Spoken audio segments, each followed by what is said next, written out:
Imam Al-Hasan Al-Basri, beliau lahirnya di Madinah. Ya, lahir di mana? Di Madinah, di kota Nabi sallallahu alaihi wasallam di tahun 21 Hijrah. Ya, jadi masih berkehidupan 2 tahun sebelum Khalifah Umar bin Khattab radhiyallahu taala anhu selesai dan wafat. Jadi masih mengalami masa sahabat. Lahirnya bukan di zamannya Nabi sallallahu alaihi wasallam. Nah, berarti dari sini kita simpulkan kalimat radhiyallahu taala anhu bukan menunjuk kondisi beliau sebagai seorang sahabat, tapi amal dan kehidupannya itu mirip-mirip sahabat, sehingga disifati oleh para ulama dengan radhiyallahu taala anhu. Ya, bahkan Sayyidah Aisyah radhiyallahu taala anha nanti pernah memberikan komentar. Di antara komentarnya ketika beliau ini tumbuh dan berbicara, kata Sayyidah Aisyah, siapa yang barusan itu bicara seperti pembicaraan siddiqin, ya, orang-orang yang benar imannya, benar amalnya dari kalangan sahabat. Karena ayahanda sendiri pun, ya, Abu Bakar As-Siddiq radhiyallahu taala anhu mendapat gelar apa? As-Siddiq. Itu oleh Sayyidah Aisyah dinilai perkataannya saja, baru dengar kata-katanya itu disimpulkan ini perkataan para sahabat ini. Jelas? Baik. Nah, kita kembali dulu. Jadi lahir di Al-Madinah Al-Munawwarah tanggal 21 tahun 21 Hijrah. Nanti wafat tahun 110 Hijrah. Itu bersamaan dengan 642 Masehi, wafatnya 728 Masehi.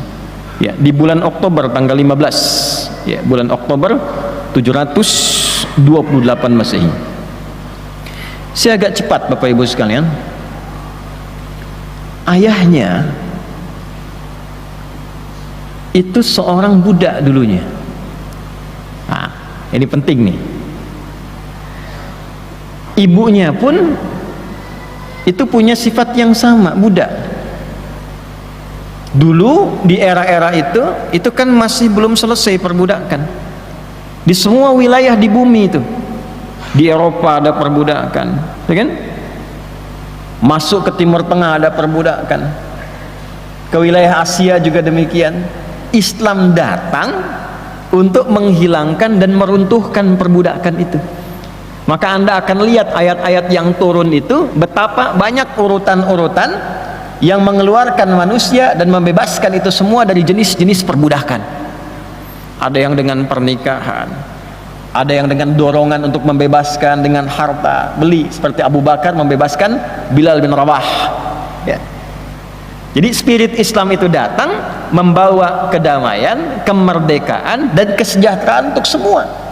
Jadi sebelum PBB dan berbagai belahan dunia berbicara tentang hilangnya perbudakan 15 abad yang lalu, Islam sudah mempraktekkan itu semua, ya. Dan diantara nanti cara-cara untuk menghilangkan perbudakan itu secara bertahap dalam pergantian zaman, itu diantaranya dengan pengasuhan, pembebasan, dan ada pada nilai-nilai pendidikan. Itulah nanti yang dialami oleh Al-Hasan Al-Basri. Jadi Bapak Ibu sekalian, beliau ini bapaknya dulu termasuk budaknya Zaid bin Thabit radhiyallahu taala anhu dalam satu riwayat. Ibunya namanya Khairah. Khairah ini juga budak atau asistennya dari Ummul Mukminin Ummu Salamah radhiyallahu taala anha.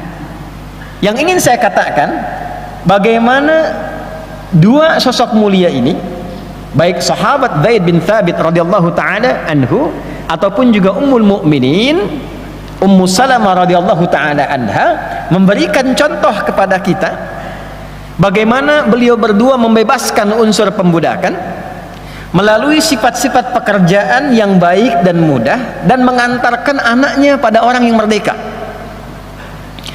Saya ambil contoh pada ibunya dulu, Bu.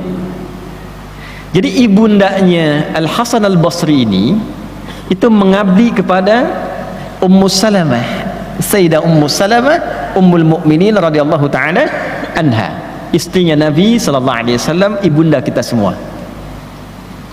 Yang paling menarik apa? diberikan tugas sesuai dengan kadar kemampuannya. Kamu bantu ini, kerjakan ini. Qadar Allah saat bertugas itu punya anak baru lahir namanya Hasan ini, ya, Al Hasan bin Yasar Al Basri. Baru lahir Al Hasan ini, baru tumbuh. Saat terlahir karena harus menunaikan tugas dan menaati beliau ini Ummu Salamah, maka dalam kondisi masih memberikan ASI-nya, ditinggal untuk mengerjakan tugas, maka apa yang dikerjakan oleh Ummu Salamah? Beliaulah yang memberikan ASI untuk Al Hasan Al Basri ini.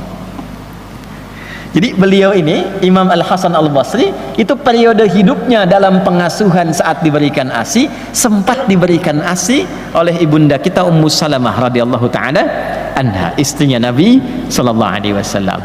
Dan disitulah kemudian para ulama menyimpulkan, oh ini ada keberkahan-keberkahan mulia dalam ASI yang kemudian didapatkan oleh Imam Hasan Al Basri. Ini yang memudahkan ilmunya masuk, ini yang memudahkan akhlaknya itu bisa ditiru, ini yang memudahkan segala perilakunya bisa diteladani.